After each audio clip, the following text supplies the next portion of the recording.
Assalamu alaikum dear students. Second session of online lectures. इससे पहले हमने डिस्कस किया था studio design in which we discussed about the classification of the studio design.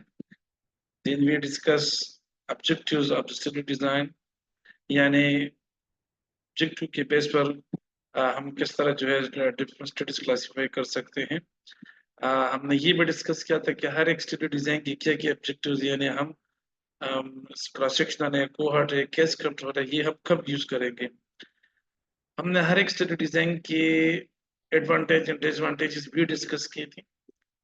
इसके अलावा हमने फिर एग्जांपल भी लिटरेचर से दी थी, केस रिपोर्ट की, केस सीरीज की, केस कंट्रोल के, कोहॉर्ट की इसकी एग्जांपल हमने दी थी, उसके टाइप्स भी हमने डिटेल से बात की थी. सेशन के लास्ट में हमने रैंडमाइज्ड कंट्रोल ट्रायल की इंट्रो दी थी कि what randomized control is, RCTs क्या है और इसकी जो पैटर्न है, इसकी कंडक्शन है, उस पर हमने बात की थी. लेकिन that was just an introduction to the randomized control trial. तो रैंडमाइज्ड कंट्रोल ट्रायल पर आज हम बात करेंगे इसकी क्लासिफिकेशन पर. डिफरेंट स्टडी डिजाइन है तो उस पर क्या क्या क्या स्टडी, इसके टाइप्स क्या है और हर एक पर हम थोड़ी बहुत डिस्कशन करेंगे.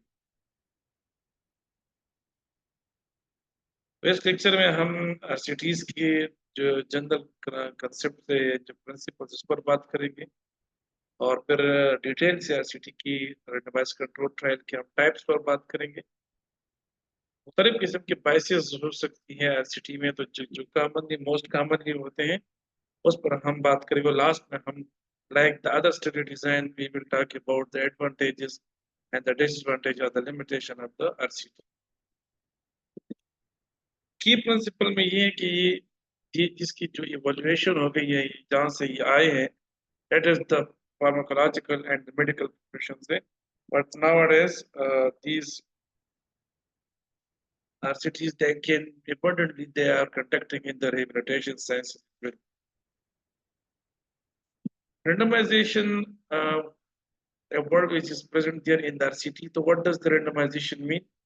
इस पे जो पेशेंट्स हम दो ग्रुप में या दो से ज्यादा ग्रुप में तकसीम करते हैं वो एक रैंडम वे से, और दैट्स वाई इसको कहते हैं रैंडमाइज कंट्रोल ट्रायल. यानी जो पेशेंट जिन ग्रुप में एलोकेट होंगे they would be by choice not by chance. और अगर इसमें पेशेंट की तरफ से या रिसर्चर की तरफ से बाय चॉइस एलोकेशन हो जाती है तो then there would be the violation of the principle of the RCT as now there is by choice allocation. अब ये रैंडमाइजेशन मुख्तलिफ तरीकों से होती है. एक कॉमन तरीका ये है कि आप दो दो जैसे दो बंदे आ जाए तो उनके दरमियान टास्क करें और जो टास्क जीतता है या जो जिसका सपोज हेड आता है उसको आप एक्सपेरिमेंटल ग्रुप में डाल दें और दूसरे को आप कंट्रोल में ग्रुप में डाल दें. या जो टास्क जीतता है वो कंट्रोल में जाएगा, दूसरा एक्सपेरिमेंटल में जाएगा. इसके अलावा जो है इसको क्विंटाइल्स मेथड कहते हैं. लॉटरी भी है कि आप if you have the number of all the participant all the subjects जो है आपके साथ हैं तो आप इन सब के नाम लेके और फिर इसके एक बॉक्स में डालें एंड इसको 1 मिनट के लिए तकरीबन इसमें शेक करें. फिर एक any one which is not involve in any part of the research उसको बुलाएं और उससे कहें कि आप इससे आदि जो है जितने आप कंट्रोल ग्रुप में या जितने एक्सपेरिमेंटल ग्रुप है उनके नंबर्स उठाएं. अब यहाँ पे जो जो नाम उठ जाएंगे ना that would be the part of that group. पहले से कंफर्म होगा, पहले से आपने अनाउंस किया होगा कि जिनके नाम आएंगे दे will be in the control group. तो सपोज यहाँ पे 16 पार्टिसिपेंट्स हैं, 8 कंट्रोल में और 8 एक्सपेरिमेंटल में. जो पहले 8 नाम आ जाएंगे वो कंट्रोल ग्रुप में जाएंगे और जो नीचे बॉक्स में रह जाएंगे वो एक्सपेरिमेंटल में रहेंगे. ये भी रैंडम लोकेशन है, इसको लॉटरी मेथड कहा जाता है. इसके अलावा एक है जिसको कंप्यूटर जनरेटेड कहते हैं कि थ्रू द कंप्यूटर पर वेबसाइट्स होते हैं वहां पे आप इनको नंबरिंग दे दे, फिर इनको रैंडम नंबर दी जाती है और फिर इसको शफल करके खुद आपकी एक लिस्ट बना ली थी कि पहले जो 8 नाम आएंगे ये एक ग्रुप हो जाएंगे और दूसरे जो एक्सपेरिमेंटल या कंट्रोल में जाएंगे. एक आसान तरह का इन सब का ये इस तरह भी कि हम एक्सेल शीट से भी कर सकते हैं. ये माइक्रोसॉफ्ट एक्सेल शीट जो है वहां पे आप पहले पार्टिसिपेंट्स के नाम लिखें करेंगे सीरियल नंबर दे दे 1 to 16, suppose they are 16 participant, 8 in one group, 8 in the other group। नंबर देने के बाद 1 से 16 तक सीरियल नंबर देने के बाद आप एक कमांड दे देते हैं एक्सेल शीट में कि मुझे रैंडम नंबर चाहिए इन 16 पार्टिसिपेंट। तो एक्सेल शीट जो है इनको ये पार्टिसिपेंट को मुख्तलिफ नंबर्स देंगे, उसमें से small and large numbers mix होंगे, किसी को स्मॉल नंबर मिल जाएगा, किसी को लार्ज मिल जाएगा, but that would be random number, excel sheet को दे देगा। फिर आप एक्सेल को कमांड दे दे कि मुझे इन सारे नंबर जो है असेंडिंग ऑर्डर में या डिसेंडिंग ऑर्डर में चाहिए। तो असेंडिंग डिसेंडिंग ऑर्डर कमांड देने के बाद जो छोटे बड़े मिक्स जो रैंडम नंबर्स दी गई थी वो रीअरेंज हो जाएंगे इन स्पेसिफिक सेक्टर। अब चूंकि ये सारे 1 to 16 शफल हो जाएंगे, 16 वाले शायद 1 पे आ जाए, 1 वाला 12 पे आ जाए, 13 पे आ जाए, इस तरह जो ये सारे मिक्स हो जाएंगे। और आप पहले से आपने ये प्रिंसिपल बनाई होगी कि पहले जो शफलिंग के बाद जो पहले 8 बंदे आएंगे that would be in the experimental group and the lower and they will be in the control group. So after the shuffling that is by choice नहीं है, बल्कि बाय चांस जो है लोग ऊपर नीचे हो जाते हैं। इससे फिर आप क्या एलोकेशन कर सकते हैं। तो ये हो गया हमारे, इसको हम कहेंगे भाई appropriate method of the randomization. कुछ मेथड्स ऐसे होते हैं जो इनको नॉन एप्रोप्रिएट मेथड्स कह सकते हैं, जिसको हम क्रॉस एक्सपेरिमेंट स्टडीज भी समटाइम कह सकते हैं, कि जिसमें प्रॉपरली रैंडमाइजेशन नहीं की गई है। मिसाल के तौर पर किसी की मेडिकल रिकॉर्ड नंबर पर की या उसके डेट ऑफ बर्थ जो है किस मंथ में है, या अगर पहली जनवरी टू जून जिस महीने में जिनकी बर्थ हो गई है वो एक ग्रुप में हो जाएंगे और फिर जुलाई से दिसंबर तक दूसरे ग्रुप में हो जाएंगे। तो ये भी जो है एक प्रॉपर तरीका नहीं है रैंडमाइजेशन का। इस तरह जो है हॉस्पिटल बेड नंबर पर कोई भी ऐसा नंबर जिनका पहले से जो है थेरापिस्ट को पता हो सकती है कि ये और इसी के मुताबिक शायद जो है उसकी क्राइटेरिया बनी हो, तो इट मीन इसमें बायसेस आ सकते हैं। So that why that's not a proper method of randomization. तो ये जो यहाँ पे है कि treatment is allocated at random, तो रैंडम का मतलब ये है कि there will be no choice from the therapist, the researcher और from the patient. So they will be randomly allocated to the treatment groups, and these treatment groups there may be 2 or more than 2। Randomise control ये भी है कि हमारा control जो है जरूरी नहीं है कि ये ट्रीटमेंट हो, it may be a placebo, it look like a treatment, actually it's not a treatment but that look like a treatment. तो ये एक्सपेरिमेंटल यानी ट्रीटमेंट वर्सेस ट्रीटमेंट है, ट्रीटमेंट वर्सेस प्लेसिबो हो सकती है। There is comparison and that way it's called is the control trial. Control हमारा जो है ये प्लेसिबो होगा या कोई भी ट्रीटमेंट हो सकती है। Different treatment group should be statistically equivalent. और ये बेसलाइन सिमिलरिटी जो है ये वेरी बहुत इंपॉर्टेंट है। इट्स वेरी इंपॉर्टेंट कि बेसलाइन सिमिलरिटी हो। जब हम आरसीटी की हम उसकी इवैल्यूएशन करते हैं, उसकी स्ट्रेंथ चेक करते हैं और इसका बायस चेक करते हैं, उसकी स्ट्रेंथ चेक करते हैं, तो मुख्तलिफ स्केल होती हैं। उस स्केल में मिसाल के तौर पर पेड्रो स्केल जो है, तो उनमें से एक पेशेंट जो है फोर्थ वन, थर्ड वन और फोर्थ वन आई थिंक, ये है कि बेस लाइन सिमिलरिटी थी या नहीं थी। बेस लाइन सिमिलरिटी ये है कि जो पेशेंट है वो उम्र के लिहाज से तकरीबन जो है एक ही लेवल के हो, यानी या तो वो जीरियाट्रिक हो 60 प्लस हो तो तमाम 60 प्लस होने चाहिए। अगर वो एडोलेसेंट है तो फिर there should be adolescent, there should be adulthood, बच्चे होने। तो इट मीन जिस कैटेगरी की भी आप ले रहे हैं so they all should be at that category. Similarity ये भी है कि जो मुख्तलिफ इंडिकेटर्स है यानी mean stages of the disease है। एक पेशेंट जो है कुछ पेशेंट ऐसे हैं जो स्टेज 1 डिजीज आप स्टेज 1 पर हैं, और कुछ पेशेंट ऐसे आपने इनमें शामिल किए हैं जो they are in the stage 2 और द स्टेज 3। सो इससे क्या होगा, बायसनेस कैसी आ सकती है। कुछ ट्रीटमेंट जो है might be they are very responsive, patient अच्छा रिस्पॉन्स दे देते हैं with their in the stage 1, and might be if they are in the stage 3 or in the last stage तो might be वो इतना रिस्पांस नहीं देंगे टू ट्रीटमेंट। तो फिर रिजल्ट जब हम कहेंगे तो हम कहेंगे भाई कुछ पेशेंट में रिस्पांस अच्छा, कुछ पेशेंट में रिस्पांस अच्छा नहीं था। So that is not because of the treatment, that is because there was no baseline similarity। तो फिर इसका एक हल हो सकता है कि हम इसमें से फर्दर जो है ग्रुप स्टेटा बना ले और स्टेटा के अंदर फिर हम रेंडमाइजेशन कर लें। मिसाल के तौर पर हम एक स्ट्रोक पेशेंट ले रहे हैं किसी स्टडी में, तो देयर में भी एक्यूट, सब एक्यूट एंड क्रोनिक। अब ऑब्वियसली इन तीनों के सिम्टम जो है काफी मुख्तलिफ होते हैं, दैट्स व्हाई ट्रीटमेंट एफर्ट्स भी मुख्तलिफ होगी, एक्यूट में, सब एक्यूट में, क्रोनिक में। तो हम क्या करेंगे, तरीक़ेकार ये इस तरह पॉसिबल हो सकते हैं कि हम तमाम पेशेंट को लेते हैं, उनमें से एक ग्रुप बना लेंगे कि जो एक्यूट हो, दूसरा ग्रुप बना लेंगे जो क्रोनिक हो, तीसरे में हम सब एक्यूट रख देंगे। अब एक्यूट में भी हम रैंडमाइजेशन कर देंगे, आदि जो है ये कंट्रोल ग्रुप में जाएंगे, आदि एक्सपेरिमेंटल में। सब एक्यूट में भी हम रैंडमाइजेशन करेंगे, कुछ एक्यूट में, कुछ क्रोनिक में, और क्रोनिक में भी हम रैंडमाइजेशन करेंगे, तो कुछ एक्यूट में, कुछ एक्सपेरिमेंटल में, कुछ कंट्रोल में। और फिर इन तमाम तीन ग्रुप की जो कंट्रोल है वो कंबाइन करेंगे और तीन ग्रुप एक्सपेरिमेंटल कंबाइन करेंगे। इस तरह बेकार का फायदा ये होगा कि जब हमारे पास एक्सपेरिमेंटल ग्रुप आएगी तो उसमें जितनी नंबर कंट्रोल की है, जितनी नंबर एक्यूट की हैं या सब एक्यूट की हैं या क्रोनिक की, उतनी ही अमाउंट ऑफ पेशेंट जो है they will be also in the control group.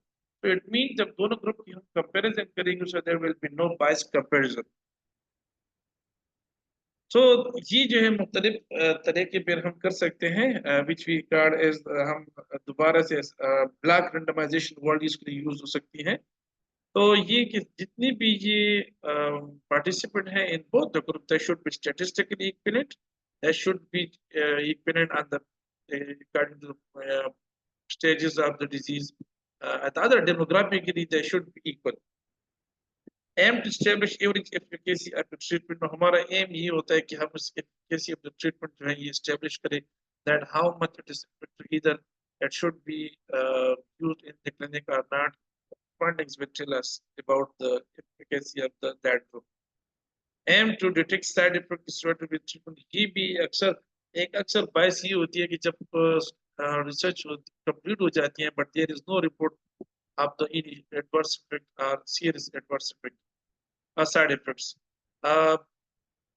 इसलिए शायद इस स्टडी की वर्थ कम हो जाएगी, बिल्कुल भी नहीं इसके, बल्कि ये एक अनएथिकल है कि if there is any adverse effect with the treatment and there is no reporting of it, there should be a specific form, एक log book होनी चाहिए जिसमें तमाम पेशेंट की जो है if there is any side effects तो ये जो है ये एक्सपोज होनी चाहिए और रिपोर्ट होनी चाहिए। And if actually there is no side effects, again it should be reported that no side effects or adverse effects were reported. Specific criteria capacities, there is a random allocation of participant to treatment or the control group, which we discussed in detail in the previous slide.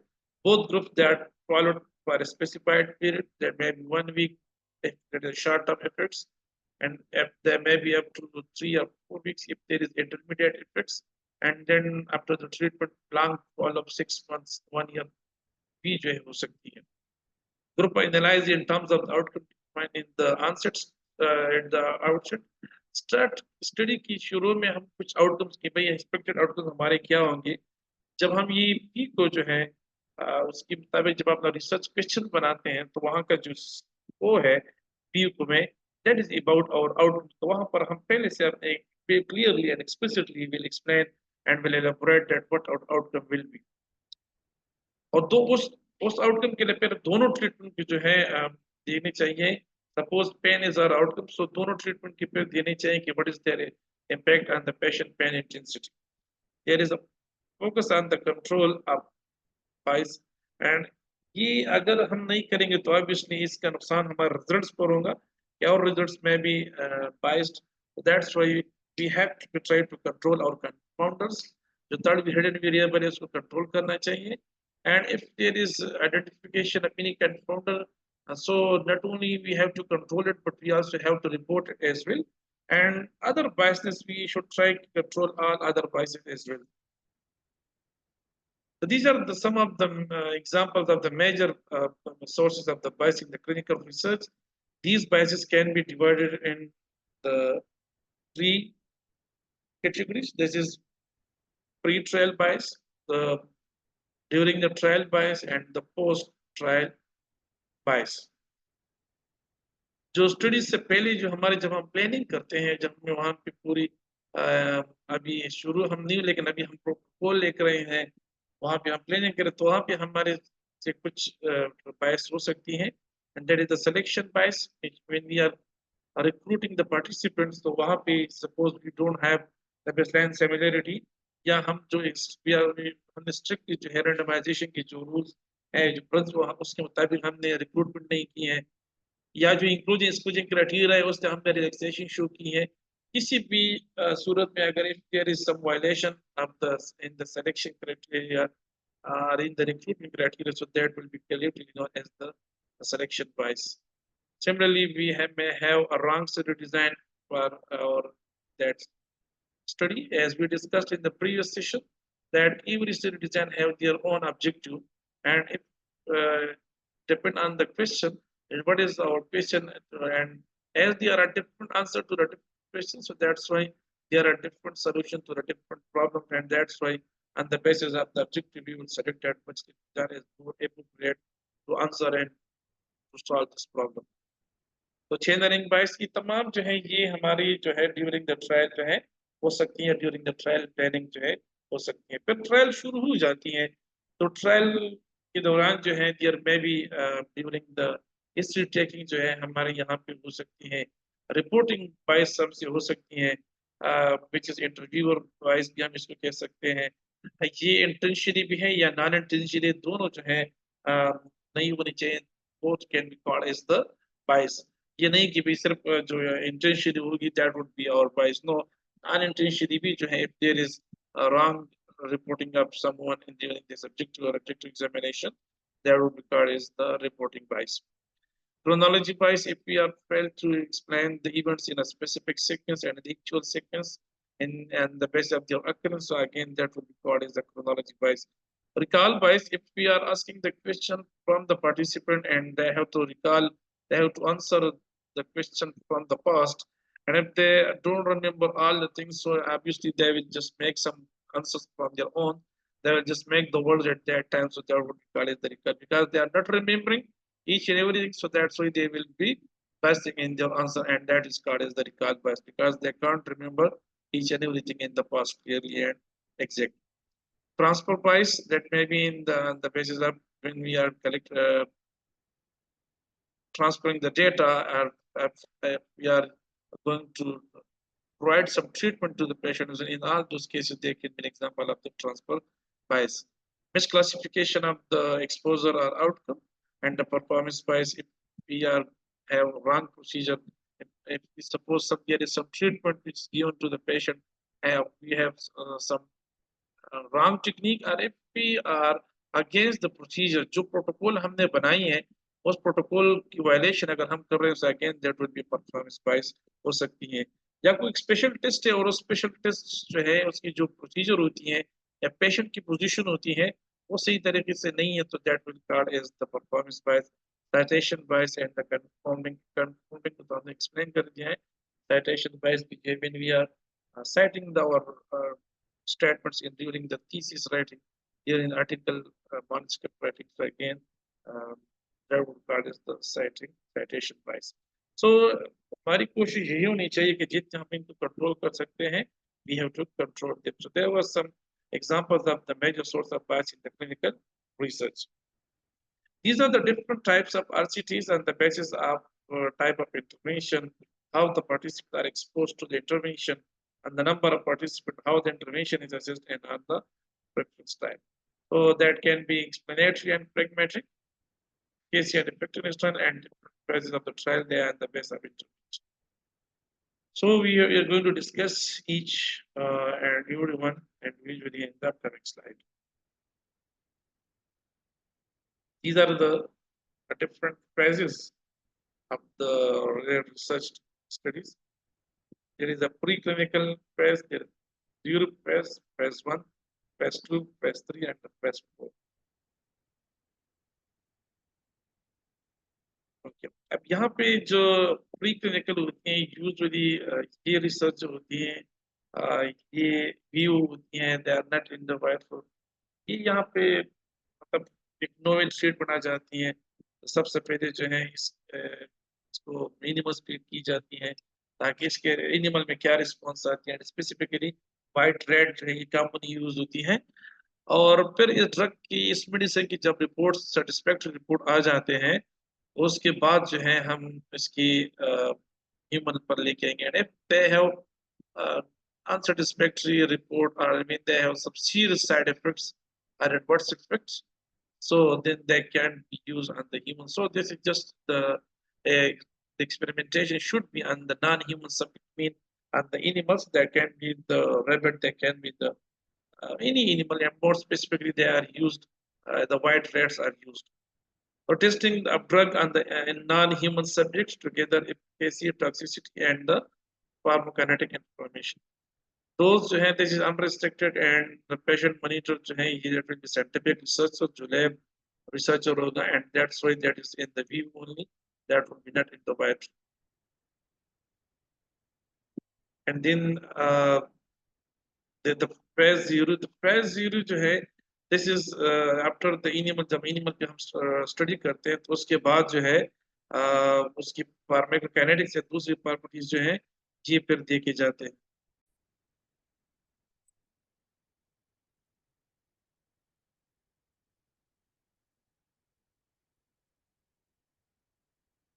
The dose is very small and subtherapeutic mean जो यानी treatment के लिए जितनी चाहिए उससे भी कम विकास, क्योंकि ये अभी इनकी ह्यूमन पर पहली एक्सपेरिमेंट होती हैं।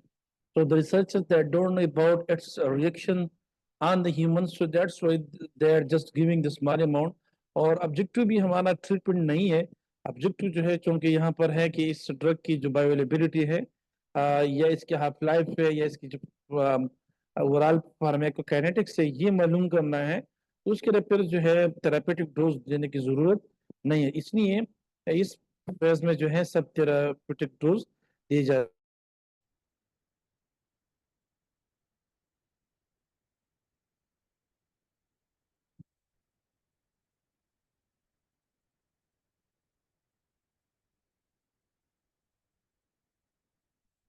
ओके, तो यहाँ पे बहुत कम लोग होते हैं, and these participant they are the volunteer people.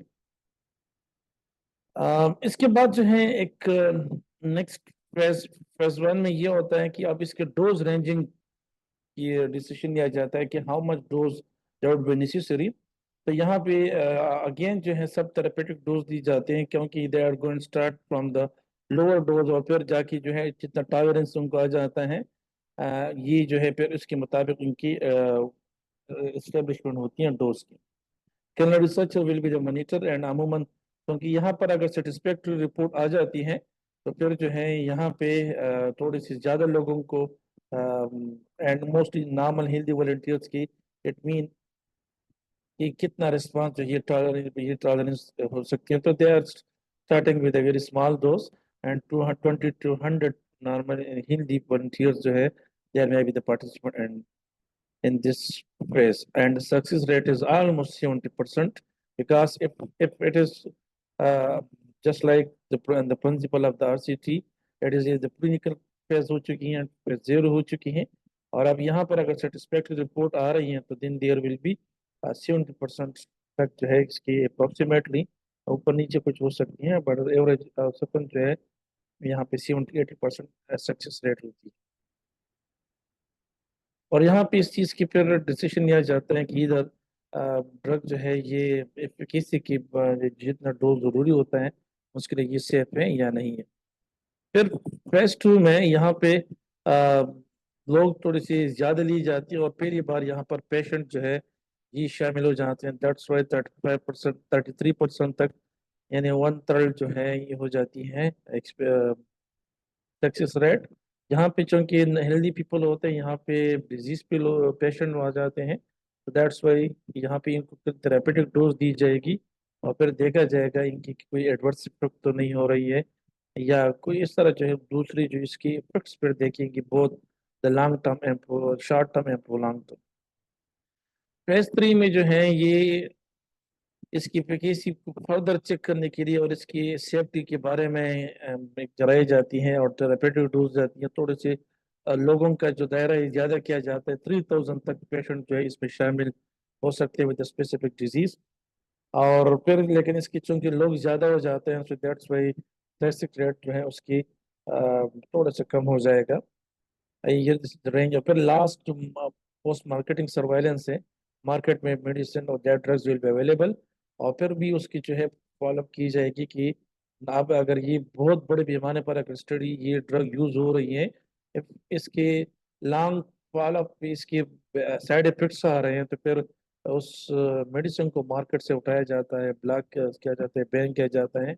And if there is no such report reported from that population any adverse reaction, फिर जो है that drug is then available to everywhere to everyone in with their specific disease. So these are the some phases of the clinical trial.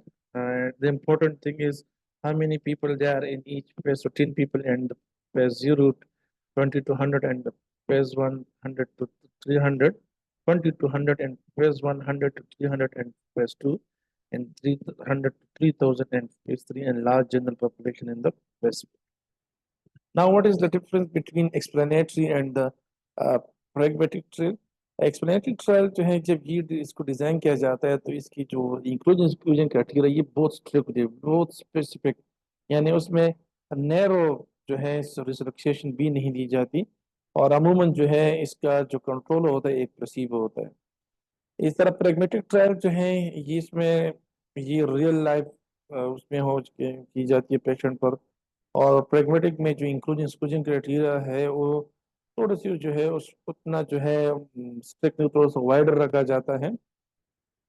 और again जो है control में placebo की बजाय एक ट्रीटमेंट जो सपोज कन्वेंशनल ट्रीटमेंट है या कोई भी ट्रीटमेंट जो है उसके मुकाबले से उसको चेक किया जाता है। There is another type of RCT known as the parallel design or simple RCT design.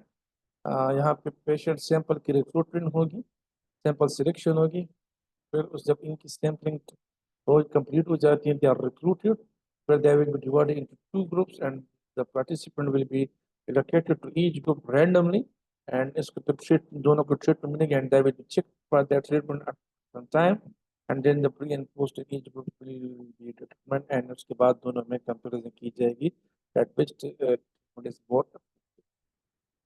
अब इसको चूंकि that is the most commonly used and this study is known as the parallel design. This is another design, crossover design. It is exactly up to some part. It is the that simple parallel design, but जैसे कि treatment one कुछ एक महीना तकरीबन या suppose 2 महीने जितना भी है उनको मिल जाती है, तो फिर उनको कुछ वक्त जो है ट्रीटमेंट नहीं दी जाती। और उस टाइम इस टाइम को फिर वॉश आउट पीरियड कहा जाता है कि ये ट्रीटमेंट के बाद जब इनको ट्रीटमेंट स्टॉप की जाती है ताकि जो ट्रीटमेंट उनको मिली है उस ट्रीटमेंट के इफेक्ट्स जो हैं ये कम हो जाए, ख़त्म हो जाए तकरीबन, तो फिर उसको दूसरी ट्रीटमेंट शुरू की जाती है। तो ये जो दोनों ट्रीटमेंट के दरमियान ये ड्यूरेशन है, this is known as the wash out period. तो इसमें रैंडमली दो पेशेंट जो दो ग्रुपों में असाइन की जाती हैं और इनको ट्रीटमेंट एलोकेशन की जाती है, असाइन की जाती हैं और ट्रीटमेंट लेते हैं। आफ्टर सम टाइम दिन there is a wash out period और उसको फिर दोबारा से उनको ट्रीटमेंट बी वाला जो ग्रुप वाला ट्रीटमेंट उस ट्रीटमेंट 2 जो है ये उनको दिया जाता है। इसका सिर्फ एक होता है कि ये एथिक्स इथिकली अगर कोई ऐसी है कि एक ट्रीटमेंट है वो आप दोनों को जो है देने चाहते हैं लेकिन उसकी सीक्वेंस जो है मैटर करती है, तो वहाँ पर आप you can just do the crossover design that both the treatments will be received by every person in this study. But here is कि initially in the group A they will receive the treatment 1 and after that they will at the past period they will receive the 2. The treatment to the group B they will initially receive the treatment 2 and after a short period they will receive the treatment 1. और फिर बिल्कुल इस तरह उनकी and में analysis की जाती है that की वजह पहले 1 पे 2 या पहले 2 पे 1 इनमें से कौन बेहतर है। तो this is actually known as the crossover design. This is the RCT design का एक और टाइप है, this is the factorial approach, this is known as factorial design. और यहाँ पे हम देख सकते हैं कि इनमें से एक ट्रीटमेंट ऐसी होगी जो दो ट्रीटमेंट का कॉम्बिनेशन होगा, यानी इट मीन एक सेट होगा ट्रीटमेंट 1 एक ग्रुप को, ट्रीटमेंट 2 दूसरे ग्रुप को और तीसरा वो दोनों ट्रीटमेंट लेगा, यानी ट्रीटमेंट 1 और ट्रीटमेंट दोनों लेगा। फिर इनकी कंपैरिजन अगर ये ट्रीटमेंट 1 लेता है या ट्रीटमेंट 2 लेता है या ट्रीटमेंट दोनों ट्रीटमेंट इकट्ठे लेता है इन तीनों में से कौन बेहतर है, तो then that will be called as factorial design. It mean इनमें से एक ग्रुप को जो कंबाइंड ट्रीटमेंट मिल रही है वही सारे ट्रीटमेंट इंडिविजुअली एक एक ग्रुप को दी जाएगी and then they will be compared with each other. यहाँ पे बी जो है in all these group the location will be random through in a method, so that is why it is randomized control trial with factorial design. ये तो already हमने discuss किए हैं, phase 1, phase 2, phase 3। Sequential trial से मुराद ये वो trial है जिनकी स्टार्ट में या जब प्लानिंग होती है उसमें उनकी सैंपल साइज जो है फिक्स नहीं होती, और जब तक एक डिजायर्ड रिजल्ट्स नहीं मिलती, सेटिस्फैक्टरी रिजल्ट नहीं मिलते रिसर्चर को, तो वहाँ पे रिक्रूटमेंट ऑफ पार्टिसिपेंट जो है ये जारी रही। It mean the researchers will be unknown that how many participants would be in this study, so he will be unknown to that, or she will be unknown to the fact that how many participants will be in this study, because during the study उधर study भी जारी है, उधर से recruitment भी हो रही है, और जब एक डिजायर्ड सेटिस्फैक्टरी रिपोर्ट मिल जाती है, सेटिस्फैक्शन मिल जाती है, तो फिर there is stop to the recruitment. So this is actually known as the sequential trial. This is the comprehensive cohort design। ये थोड़ा सा मुख्तलिफ है बाकी ट्रीटमेंट से। यहाँ पे eligible patient according to the selection criteria, the screening criteria, the including screening criteria, जब उनको पेशेंट को लिया जाता है तो फिर उनसे कंसर्न लिया जाता है कि क्या आप इसके लिए रेडी है कि आपको रैंडमली दो ग्रुप में डिवाइड किया जाए, और वो ग्रुप में कोई भी दो ग्रुप से आप ग्रुप ए ग्रुप बी आपको किसी भी ग्रुप में रैंडमली जो भेजा जाएगा, क्या आप इसके लिए राजी हैं, कंसर्न देते हैं? Agar okay, think yes, I'm okay, I agree with this. I don't have no issue with the party to be the part in any group. So it means he is giving consent for the randomization, और फिर इनको जो है इधर group A या group B किसी एक group में साइन किया जाएगा after the that randomization process. But अगर एक पेशेंट, कुछ पेशेंट ऐसे हैं जो इनकार कर देते हैं कि no we don't agree with this, हम जो है अपनी पसंद की ग्रुप को में जाना चाहेंगे, हम मैं एक्सपेरिमेंटल में चाहूँगा, और दूसरे कहते मैं क्यों एक्सपेरिमेंट में जाऊँ, मैं कंट्रोल में जाऊँगा, मैं मुझ पर एक्सपेरिमेंट करने की जरूरत नहीं है। तो और ऑलरेडी वी हैव स्टार्टेड आप दैट पार्टिसिपेंट स्पेसिफिक डिजीज के साथ एक रेयर डिजीज होती है या पेशेंट उसके बहुत कम अवेलेबल होते हैं, तो फिर हम उनसे जब वो कंसेंट नहीं देते, they don't agree with the randomization willingness, जो नहीं करते, तो नॉर्मली तो हम उसको एक्सक्लूड करते हैं। When we have a huge number of participants in the list, तो हम इसके बजाय किसी और को अपनी स्टडी में शामिल करते हैं। But here if we are already lacking a participant, तो मुश्किल से हमें ये कुछ एक क्लस्टर मिली है, तो फिर हम उनसे पूछेंगे कि which intervention they want to be in, तो फिर हम उनकी पसंद के मुताबिक if they want to be in A, इनको ए ट्रीटमेंट में शामिल किया जाता है, and if they are want to be in group B, तो इनको ग्रुप बी वाले ट्रीटमेंट में शामिल किया जाता है। इसी तरह के कार के साथ जो ट्रायल की जाती है, जो आरसीटी हो जाएगी, that will be term as this RCT with comprehensive cohort design. अब ये दो कोहॉर्ट हैं। एक कोहॉर्ट ये है कि जो रैंडमाइजेशन के लिए एग्री हो चुके हैं, विलिंगली शो की हैं। दूसरा कोहॉर्ट ये है जो विलिंगली शो नहीं की है, that is actually known as the comprehensive cohort disease. The word cohort means a group of people who sharing the same characteristic. They are known as the cohort. These comprehensive cohort design that ideal for studies with a high proportion of individuals are lack to use the intervention. And what are the disadvantages of this study? Difference observed and outcome may be due to the difference across the randomized and non-randomized group baseline. ये जो दो cohort बन जाते हैं, एक randomization के जरिए दोनों ग्रुप में अलाउड की जाएंगे, दूसरा जो है विदाउट रेंडमाइजेशन, तो आप इस दोनों की एफर्ट्स में बायसनेस आ सकती है।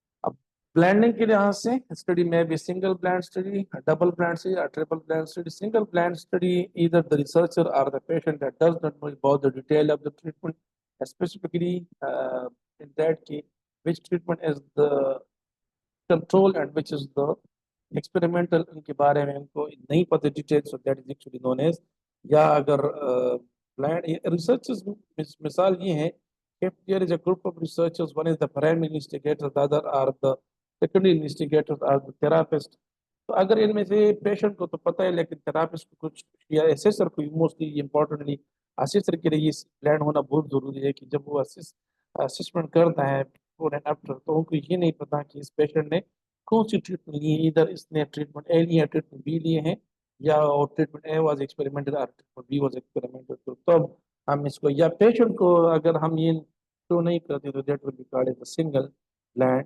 Study. If the patient is blinded, this may reduce the likelihood of a placebo effect, and if the researcher is blinded, this may reduce the likelihood of ascertainment find out for the that set. It means यहाँ पे दोनों की जो है blindness की जो है बहुत सारे advantages हैं. Either if it is a single blind and if it is a double blind, तो इसके advantages और भी ज़्यादा होंगे. Double blind trial are that in which the one researcher allocated a series of numbers to a treatment group and control group.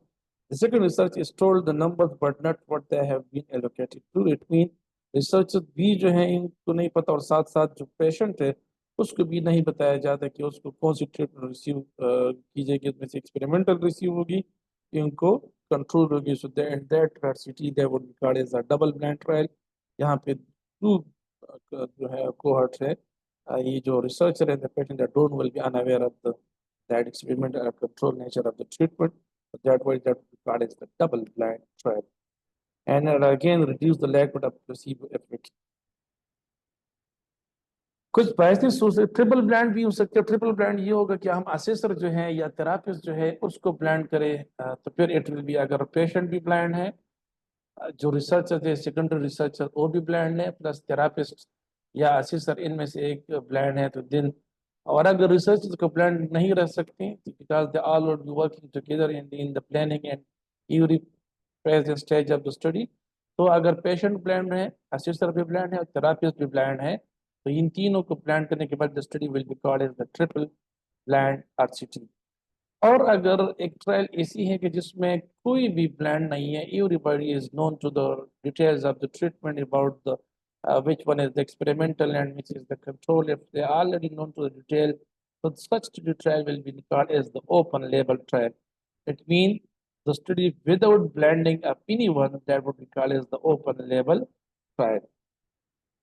बायस जो है selection बायस हो सकती है, और ये हमारे दोनों स्टेजेस पे हो सकती है. जब हम रिक्रूटमेंट करते हैं, जब हम स्क्रीनिंग करते हैं, वहाँ पे हम कुछ जो criteria inclusion exclusion criteria apply करते हैं, तो वहाँ पर अगर हम गलती, यानी एक बंदा इंक्लूडेड है और उसके क्राइटेरिया मीट कर रहे हैं और हम इसको फिर एक्सक्लूड करते हैं, या if there is meeting of some criteria exclusion का मीट हो रहा है, हम उसको इग्नोर करते हैं, ओवरलुक करते हैं और इसको शामिल करते हैं स्टडी में, again that will be called as a selection bias. Randomization process में अगर हम जो है बाय चांस के जरिए बाय चॉइस किसी बंदे को, एक दो बंदे को हम ग्रुप में अलॉट करते हैं, so then that will be also called as a selection bias. Ascertainment bias, इसे असेसर बायस भी कहा जाता है, रिपोर्टिंग बायस भी कहा जाता है, और blinding can reduce the potential for the ascertainment bias. Now what are the advantages of diversity? That rigorous evaluation of a single variable in a defined patient group होती है, and secondly there is potential eradication of bias by comparing two or more identical groups. And यहाँ पे Meta analysis भी हो सकती है when we have a multiple RCTs. when RCTs को जब स्टैटिस्टिकली कंबाइन किया जाता है और स्टैटिस्टिकली एक रिपोर्ट बनाई जाती है स्टैटिस्टिकल टेस्ट के बाद, तो फिर इसको हम कहेंगे मेटा एनालिसिस. तो मेटा एनालिसिस जो है, this is actually a more advanced level of the systematic review.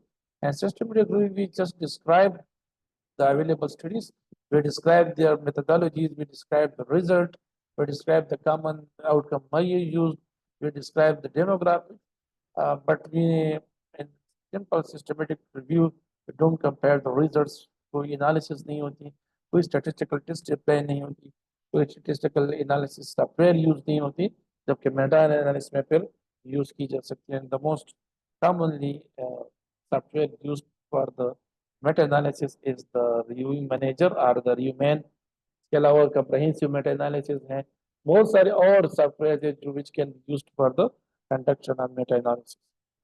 There are some limitation of RCT as well, and specifically the external validity.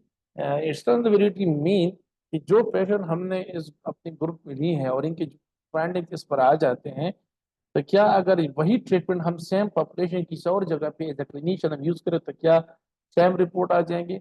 तो ये जो हम शिफ्टिंग करते हैं towards the study participant into the general population या other population जो study का हिस्सा नहीं थी, ये जो जनरलाइजेबिलिटी है अब the finding it is known as the external validity. The external validity is the confidence you can have in generalizing your result at finding across people, situations, and time not included in your study. A study may have high external validity with regard to people, for example, random sample of 1100 lakh voters, but poor external validity with regard to the time the sample was collected in 1960. Patient recruitment is another limitation. When there is a risk of being allocation to an undesired treatment option, patient compliance may be very low as they have been allocated to the groups which they don't want. So attrition bias, when the RCT are based on clear statistical laws of probability, the researchers undertakes accurate calculation of the required sample size to demonstrate a difference between groups or what happens when you have patient dropout or basic data. Attrition bias जो है उसको कहा जाता है जब there are too much withdrawal, too much dropout from the study, that is they call as the attrition bias. तो patient की withdrawal से पेशेंट स्टडी छोड़ के चले जाते हैं तो इनकी स्टडी को दरमियान में छोड़ के जाने से जो bias आ सकती हैं that is called as the attrition bias. Other limitation can be they can be very expensive and time consuming.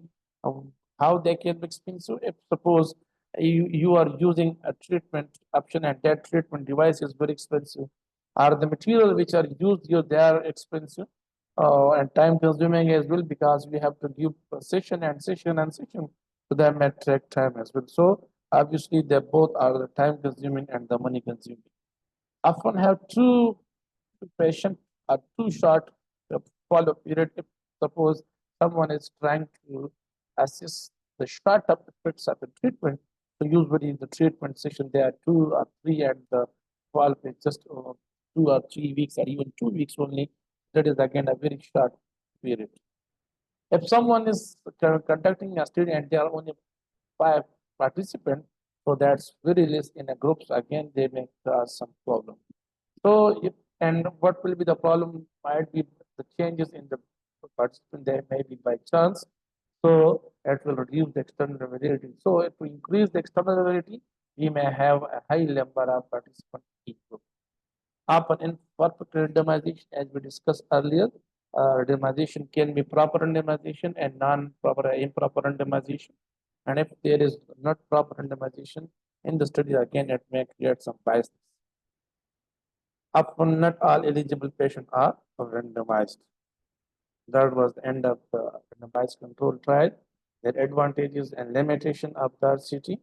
We discussed different types of RCT as well as we discussed in the start the three key principles of RCT. Thank you so much to all of you.